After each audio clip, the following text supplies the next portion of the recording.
Fala, povo de Deus, nono dia da nossa campanha, tudo é vaidade, Eclesiastes capítulo 9, Salomão começa falando agora, ele faz uma pequena reflexão de tudo que ele falou até então. E refleti nisso tudo, e cheguei à conclusão de que os justos e os sábios, e aquilo que eles fazem, estão nas mãos de Deus. Versículo 2, todos partilham um destino comum, o justo e o ímpio, o bom e o mal, o puro e o impuro, o que oferece sacrifícios e o que não oferece. Salomão certamente está falando da morte. Ele está falando que o justo e o ímpio vão morrer, o que faz o bem e o que faz o mal vão morrer, o que oferece sacrifício e o que não oferece vão morrer, os que obedecem a Deus e os que não obedecem vão morrer. Todos nós compareceremos diante do tribunal de Deus e esse é um destino em comum.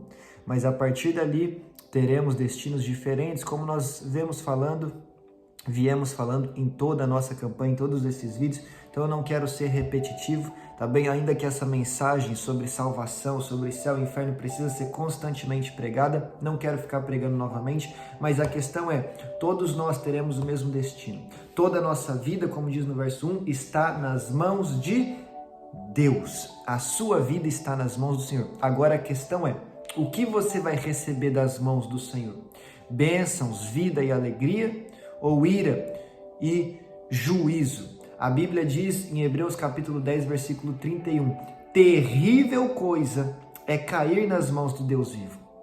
Não fala que terrível coisa é um filho que descansa nos braços do seu pai, e Deus é o nosso pai, como você bem sabe, mas está falando do ímpio, está falando de quem pratica o mal, está falando de quem não obedece o Senhor. Terrível coisa é cair nas mãos do Deus vivo, e a nossa vida está nas mãos dele. Está conseguindo entender o que eu quero dizer? Então que a sua vida esteja nas mãos de Deus, mas que você esteja numa posição de receber o bem de Deus, de receber a vida de Deus, de receber a alegria da parte de Deus, de receber salvação da parte de Deus.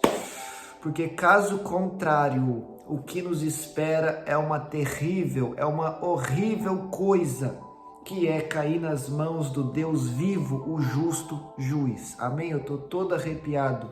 Grava isso no seu coração. Terrível coisa será para o ímpio, para o que pratica o mal, cair nas mãos do Deus vivo. Aí a Bíblia vai dizer no verso 8, que as suas vestes sejam sempre brancas e que não falte azeite, que não falte óleo sobre a sua cabeça. Quando a Bíblia fala de vestes, aprenda isso. Quando a Bíblia fala sobre vestimenta, está falando sobre a condição espiritual do homem. Amém? Está falando sobre a condição espiritual do homem. Então a Bíblia está falando que as suas vestes sejam sempre brancas, ou seja, que as suas vestes estejam limpas, né? O branco tem aí o significado de limpo, de pureza na Bíblia. Então, quando está falando que as suas vestes estejam brancas, está falando que a sua condição espiritual esteja limpa diante de Deus. Ou seja, que você seja lavado no sangue do Cordeiro, que a sua vida esteja debaixo do sangue de Jesus. Isaías capítulo 1, versículo 18. Venham e vamos refletir juntos, diz o Senhor. Embora os seus pecados sejam vermelhos como escarlate, eles se tornarão brancos como a neve. E embora sejam rubros como púrpura, como lã, eles se tornarão. A lã é branca, a neve é branca. Quando o Senhor nos perdoa, as nossas vestes ficam brancas. E aí Eclesiastes está falando que as suas vestes sejam sempre brancas. Então precisamos caminhar e viver sempre debaixo da graça de Deus, do amor de Deus, do sangue de Jesus que nos lava, nos perdoa, nos purifica, nos santifica e nos dá a vida eterna. E olha que interessante, a Bíblia fala que os nossos pecados serão perdoados e se tornarão brancos como a neve. A neve vem de onde? A neve vem do céu. Deus está falando de uma santificação que vem do céu. É algo que Deus faz na nossa vida, derramando o seu sangue, a sua graça, que nós não merecemos. mas também diz que os nossos pecados perdoados se tornarão como lã. A lã vem de onde? Numa ovelha. A lã nasce de dentro para fora. Então essa é a nossa parte, é o que nós fazemos. Existe a santificação que vem do céu para nós e existe a parte da santificação que somos nós que devemos fazer, nos afastando do mal, nos afastando da roda dos ímpios, dos escarnecedores, nos afastando da aparência do mal, de todo tipo de pecado.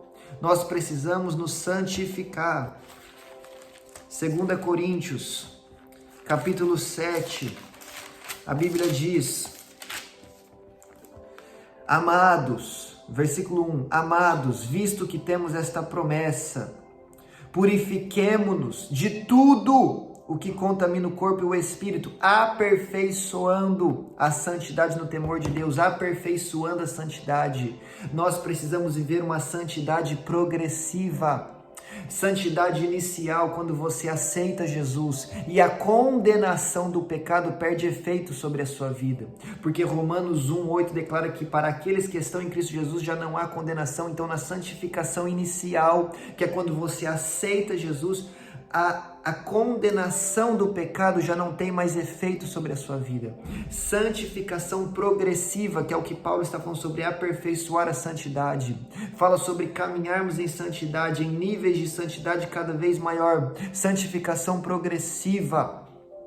É à medida que você caminha com Cristo, é à medida que você conhece a palavra, é à medida que você é cheio do Espírito Santo, que você tem intimidade com o Pai, e você vai sendo transformado à imagem e semelhança do Senhor Jesus, e você vai cada vez pecando menos, cada vez errando menos. Eu não sou perfeito, e lá na frente eu vou ser muito melhor do que eu sou hoje, mas hoje eu já sou melhor do que eu fui ontem. Tá entendendo? Ainda não cheguei lá, mas já esquecendo das coisas que ficaram para trás, eu avanço, eu prossigo, eu melhoro, eu me esforço, eu me santifico, eu não caio mais no mesmo erro. Santificação progressiva, aperfeiçoando a santidade no temor de Deus, porque eu temo a Deus, eu me santifico cada vez mais, até que chegaremos ao terceiro nível, santificação final, que é quando chegarmos no céu, e ali não haverá mais a presença do pecado, ali não existe mal, ali não existe erro nenhum, ali não existe pecado, ali tudo é perfeito, tudo é puro, tudo é santo, tudo é justo. Amém? Então que as nossas vestes sejam sempre brancas e que nós caminhemos em santidade. E aí depois ele também fala, e que não falte azeite sobre a sua cabeça. Tem uma pregação aqui inteira que fala sobre o azeite, fala sobre o Espírito Santo, chama Cheios do Espírito. É a pregação, é só ir lá em pregações completas aqui na playlist do canal e procurar Cheios do Espírito. Tá bem? A fotinho lá tá, primeiro dia do congresso, Cheios do Espírito. Se eu conseguir, eu deixo aqui em algum lugar da tela para você assistir. Mas a questão é, quem derrama o óleo é o Espírito Santo. Quando a Bíblia diz que não falte óleo sobre a sua cabeça, está falando que não falte a presença de Deus, que não falte o azeite de Deus, que não falte a unção de Deus. Porque é que 5 virgens não entraram nas bodas do noivado, em Mateus 25, eram as 5 virgens tolas, porque não tinham azeite, porque não tinham óleo de reserva. Então que não nos falte azeite, que não nos falte óleo, mas que a gente tenha azeite na lamparina e azeite na botija de reserva, para quando o noivo chegar e bater na porta, a gente possa estar preparados e prontos para entrarmos na festa do Cordeiro. Amém? Glória a Deus. E tem bastante coisa mais aí do capítulo, mas eu vou encerrar com isso. Amém? Para ficar aqui uma mensagem simples no seu coração e de extrema importância sobre a santificação e o óleo. Amém? Guarda isso no seu coração, pense nisso, reflita nisso, analise a sua vida, analise a sua vida.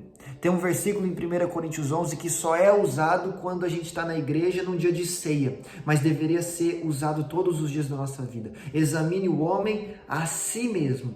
Então, hoje é um dia de eu me examinar, de você se examinar, e nós chegarmos à conclusão, juntamente com a ajuda do Espírito Santo, onde podemos melhorar, como podemos agir, o que devemos fazer, o que não devemos mais fazer, amém? E que as nossas vestes estejam sempre brancas e que não falte azeite sobre a nossa cabeça, tá bom? Que Deus te abençoe e eu te espero aqui amanhã no capítulo 10.